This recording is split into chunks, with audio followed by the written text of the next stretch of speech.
जय किसान साथियों, एक बार फिर से आप सभी का आपके अपने चैनल किसान बंधु जैविक खेती यूट्यूब चैनल पर बहुत बहुत स्वागत है। आज का हमारा जो टॉपिक है पाठशाला, जिसमें चिचली ब्लॉक के बीटिया राजेश साहू जी के सहयोग से आज हमने ग्वारी ग्राम पंचायत जो कि चिचली के अंतर्गत आती है, उसमें हमने पाठशाला का आयोजन किया है। आइए जानते हैं प्राकृतिक खेती कैसे करें, कैसे इसका कार्य किया जाता है और क्यों यह जरूरी है, किस प्रकार से किसानों की लागत कम कर सकते हैं।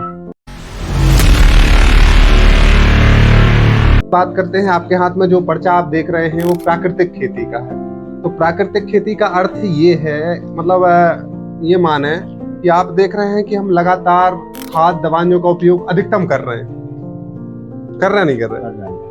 तो अधिकतम हम खाद दवाइयों का उपयोग कर रहे हैं तो क्या हो रहा है कि बीमारियां धीरे धीरे बढ़ रही हैं और उत्पादन स्थिर हो गया है। ऐसा नहीं कि उत्पादन बहुत अच्छा आ रहा है।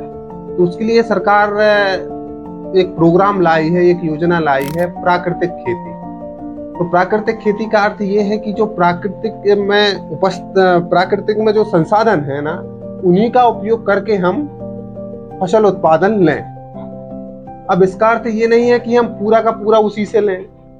जैसे किसी चीज की आदत होती है, जैसे हमारी आदत, कुछ ऐसी चीजों में आदत है कि यार ये हमारी लत है, वो लत एकदम से नहीं जाती, धीरे धीरे उसमें बदलाव लाना पड़ता है। जैसे कुछ लोग बोलते हैं यार तम्बाकू की लत लगी है, तो बस लत ऐसा नहीं है कि पहले हो सकता है पहले आप तम्बाकू खा रहे हैं, फिर आप सुपारी खा रहे हैं, फिर लौंग खा रहे हैं, फिर सौंफ खा रहे हैं, तो धीरे धीरे लत आपकी बदल जाएगी। तो क्या हो रहा है, हम लगातार अपने खाद दवाई या कोई भी रासायनिक का उपयोग बार बार कर रहे हैं, तो जमीन हमारी क्या हो रही, जहरीली हो रही है। तो जहरीली के साथ साथ उसका जो उपयोगिता है, मतलब जो उसमें केमिकल है ना, वो हमारे शरीर तक आ रहा है। आप देखेंगे कि जैसे मूंग उगाते हैं यहाँ पे लोग, कितने स्प्रे करते हैं आप लोग? 4 स्प्रे हो जाते हैं। 4 स्प्रे करते हैं। तो आप देखिएगा 60 दिन की फसल है, ठीक है, 6-7 दिन में तो वो उगी, तो बचे कितने, लगभग 53 दिन में यदि हम करें तो लगभग 14-15 दिन के में स्प्रे हम लोग कर रहे हैं। तो क्या हम जब उस स्प्रे कर रहे हैं और हमारी 2 महीने की फसल है मूंग, तो जैसे अपन कहते हैं भैया मरीज लोगों को आपका मूंग की दाल देना चाहिए जो वो आसानी से पचा पाए। तो आप बताइए, जब इतनी केमिकल या रासायनिक वाली दाल यदि मरीज खाएगा तो क्या होगा? उल्टा पेट फूलेगा, ना कि पचेगा। तो ठीक है, तो कहने का अर्थ ये है, पहला तो ये हो गया। दूसरा ये देखें कि जब हम इतने वो केमिकल उसमें डाल रहे हैं, तो वही अनाज अपन लोग खा रहे हैं और उसका जो ऊपर का भूसा है, उसका उपयोग क्या हमारे पशु कर रहे हैं। तो आपने देखा होगा पशुओं में भी जो मतलब आपका ज्यादा खिला दो बीमार हो जाती है। हाँ, मतलब अफरा टाइप का हो जाता है। इसके साथ जो अपनी देसी भाषा में पोंखने लगत है, पाचन क्रिया गड़बड़ हो जाता है, मतलब और पेट फूलने लगत है, जो आपने देखी हुई है। और एक और समस्या ये आ रही है कि पशुओं में जो गर्मी पे नहीं आ रही, अधिकतर यह समस्या आ रही है ना। तो उसका कारण क्या है? उसका कारण यही है कि हम अधिकतम चीजों का उपयोग कर रहे हैं। जैसे कोरोजन का उपयोग अधिकतम लोग कर रहे हैं, मतलब ऐसी दवाई है जो बच्चा बच्चा लगभग जानता है। तो आपने देखा होगा कोरोजन लगभग उसका असर बहुत लंबे समय तक रहता है। वो लगभग ये मान के चले मेनली गन्ने की फसल के लिए उपयोगी थी। लेकिन क्या हुआ कि गन्ना कितने समय का फसल होती है, लगभग 200-250 ऑन एवरेज 300 दिन मान लें अपने हाथ, लगभग 10 महीना तो लग ही जाते हैं। अब यदि उसमें हम कोराजन डालते हैं तो आप देखेंगे इतने लंबे समय तक उसमें पड़ी रहेगी, तो वो वहां जब शक्कर बनती, गर्म होती है, तो उसका जब शक्कर निकलती है तो वहां तक वो केमिकल लगभग नष्ट हो जाता है।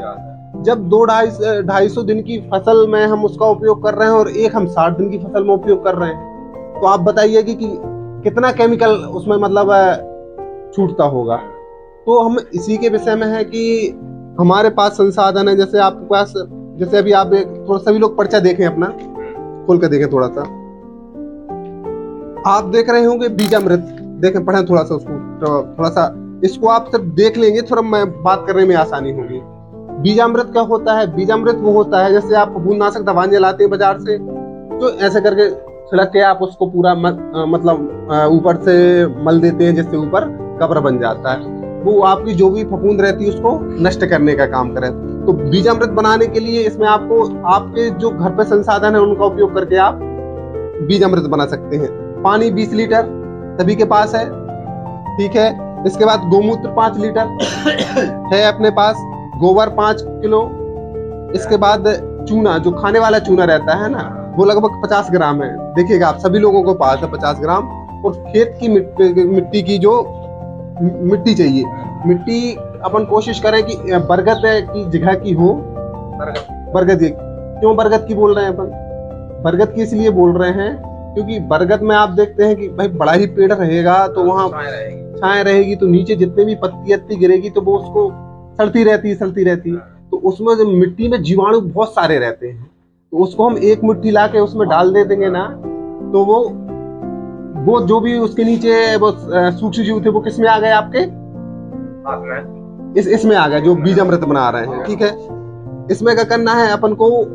ये सभी सामग्री को ड्रम में डालना है। 24 घंटे तक उसको आप देख रहे हैं उसमें छांव में मिक्स करके छांव में रखना है।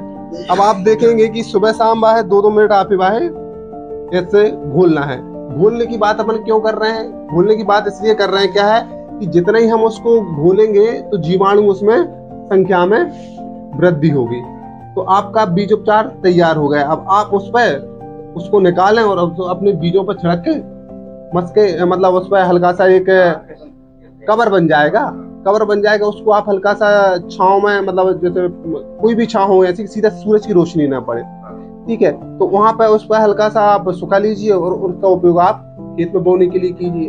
अब आप देखें कि अपन को बीज उपचार अपना हो गया, ठीक है। अब बीज उपचार के बाद क्या आता है अपना? बीज उपचार के बाद आता है अपना जीवामृत।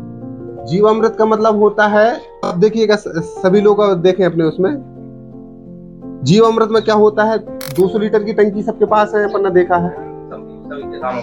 तो उसमें अपन ने 180 लीटर के लगभग पानी भरना है, क्योंकि कुछ जगह खाली छोड़ना पड़ेगी। इसके बाद आपका उसमें 10 लीटर आपका गोमूत्र जाएगा। और गोमूत्र मतलब गोमूत्र जाएगा, ऐसा नहीं कि मतलब आपका मतलब गोवंश का चल जाएगा, भैंस का नहीं चल पाता लगता। हाँ, क्योंकि इसमें सबसे ज्यादा जीवाणु रहते हैं, इस कारण। तो आप देखेंगे उसमें 10 लीटर गोमूत्र, 200 लीटर पानी, 10 किलो आपका गोबर, गाय का गोबर। इसके बाद मुट्ठी भर वही अभी बताई थी हमें मिट्टी, और इसके साथ 1 किलो 1 से 1.5 किलो बेसन, और इसके साथ 1 से 1.5 किलो आपका गुड़ और बेसन ऐसा है कि जो आपका उपयोग नहीं है वो आप उसमें उपयोग कर सकते हैं। इन सबको मिला के आपको घोल बना लो। बग घोले अपन ने ऊपर टाट, मतलब जो फट्टा है ना, बासे अपने ढक दो।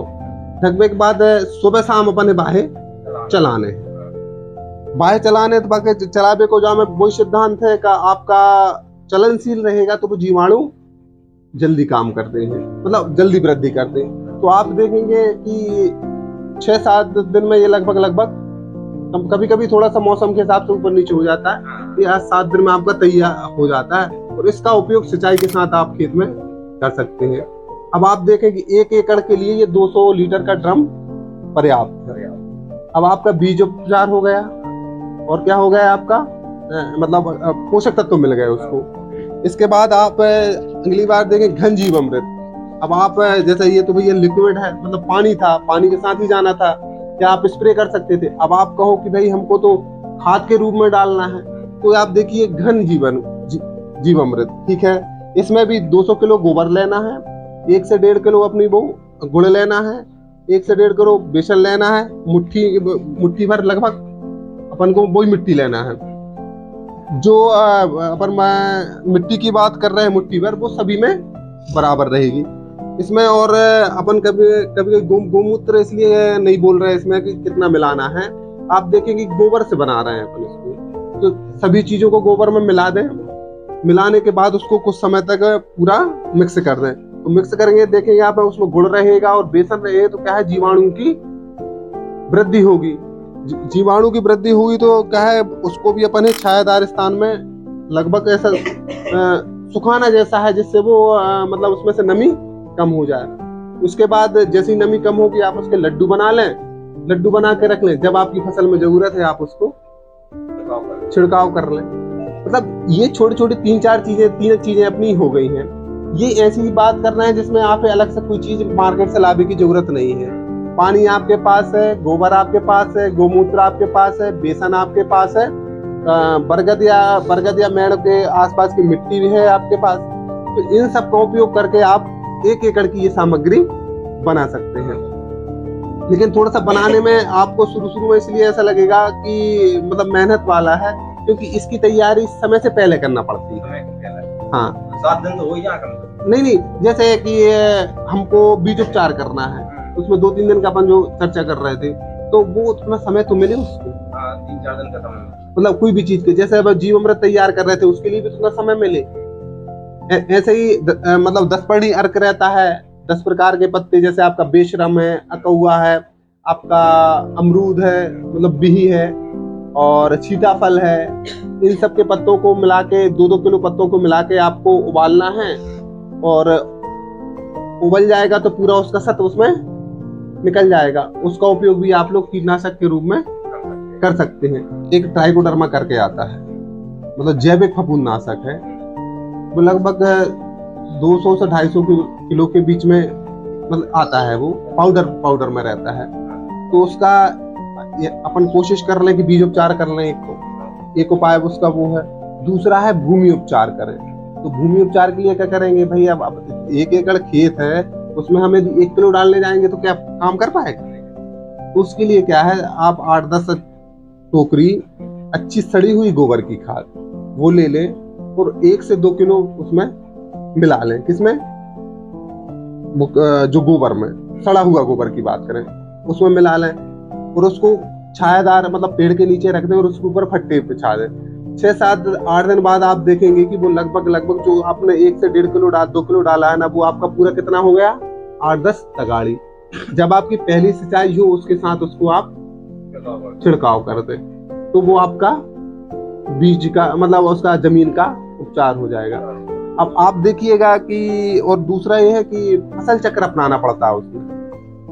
लगातार हम दाल वाली फसलें लेंगे तो क्या होता है कि वो फफूंद जमीन में रहती है, तो जैसी मौसम आता है और वो पूरा फिर नुकसान करना शुरू कर देती है। तो इसका उपचार कर सकते हैं। दूसरा, गहरी जुताई कर लें तो आपका आपने देखी हुआ है, ये अपनी रहती है बामी टाइप की बन जाती है। इसमें बामी टाइप की बन जाती है, तो ये नहीं, ये आपने नहीं देखोगे पूरे खेत में नुकसान होगा, कुछ जगह होता है, थोड़ा सा यहाँ होगा थोड़ा, और आप उसको उखाड़ के देखेंगे तो बिल्कुल हल्के हाथ से भी वो पूरा पौधा उखड़ जाएगा। हाँ, नहीं, वो दीमक नहीं, वो फफूंद है, दीमक दूसरी। आप उसको उखाड़ के बाद आपने कभी देखा है कि स्वस्थ पौधा आप उखाड़ेंगे तो उसमें हल्की सी गठाना रहती है? अंदाज कीजिएगा इस बात, गठाना रहती है। और जो आपका रोगग्रस्त पौधा है उसमें गठाना वगैरह कुछ नहीं रहती। तो मतलब ये, हाँ, उगरा मेनली फफूंद है। और उसका उपचार यह है कि आप जहां आप चना बो रहे हैं वहां गेहूं बोए, जहां गेहूं बो रहे हैं वहां चना बो। तो क्या है कि लगातार एक ही फसल बोने से रोग और कीट का प्रसार ज्यादा आता है।